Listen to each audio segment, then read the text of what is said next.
السلام علیکم۔ آج کی اس ویڈیو میں بات کریں گے پنڈت کی ایک جادوگرنی بیٹی کے بارے میں، جس کو ایک اللہ والے نے بہت بڑی چپکلی بنا دیا تھا۔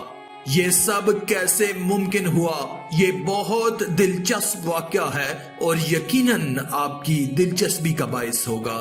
اگر یہ ویڈیو آپ کو پسند آئے تو اس ویڈیو کو لائک کر کے اللہ کی قدرت چینل کو سبسکرائب کر دیں۔ شکریہ۔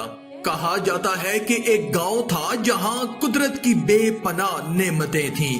اللہ نے وہاں کے لوگوں کو مالا مال کیا ہوا تھا، غرض کے ایسی نعمتیں جن کو دیکھ کر انسان اکثر مغرور ہو جایا کرتا ہے، اور سب سے بڑی اور بری بات یہ تھی کہ وہ سب کافر تھے، اپنی شان و شوکت اور دولت پر فخر کیا کرتے، کیونکہ ہر ایک دولت مند تھا اور کسی کے پاس روپے پیسے کی کمی نہیں تھی۔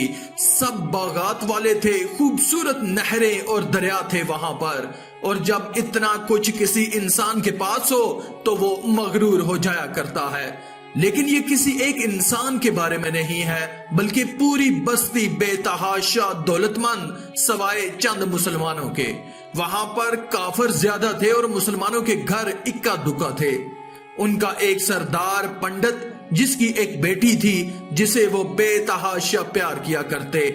بیٹی بہت زیادہ اناپرست اور اپنے آپ کو بہت اونچا سمجھنے والی تھی۔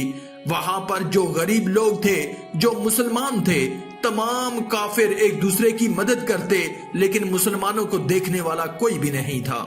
وہ بیٹی کالا جادو کر کے غریبوں کو جانور بنا دیا کرتی۔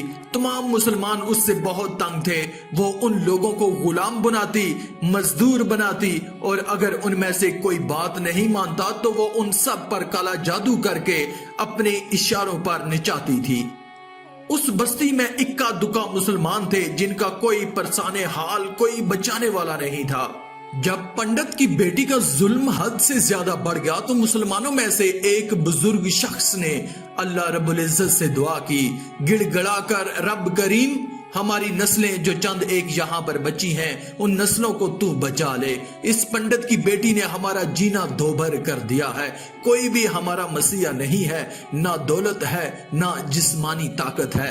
یا اللہ، ہمارے لیے کوئی ایسا مسیحا بھیج جو نہ صرف طاقتور ہو بلکہ اس پنڈت کی بیٹی یعنی جادوگرنی کو ہرا دے۔ اللہ نے اس بوڑھے کی دعا سن لی اور یوں اس جگہ پر ایک اللہ والے کو بھیج دیا، اور وہ اللہ والے یوں ہی اس بستی میں داخل نہ ہوئے، بلکہ ایک دن ایک عجیب واقعہ ہوا۔ وہ سردار پنڈت جنگل میں سیر کرنے کے لیے نکلا، بڑی شان سے چلتا ہوا وہ سفر کر رہا تھا۔ اچانک ایک زہریلا سانپ اس کے سامنے آیا۔ وہ چاہتا تو اپنے عمل سے اس سانپ کو ختم کر سکتا تھا، لیکن وہ سانپ اللہ تعالیٰ کی جانب سے بھیجا گیا تھا، خصوصی ہدایت دے کر، اور اس پنڈت کے آگے وہ بہت ہی زیادہ طاقتور تھا۔ اس زہریلے سانپ نے قریب آ کر اس کو ڈس لیا اور وہ بے ہوش ہو کر وہیں گر پڑا۔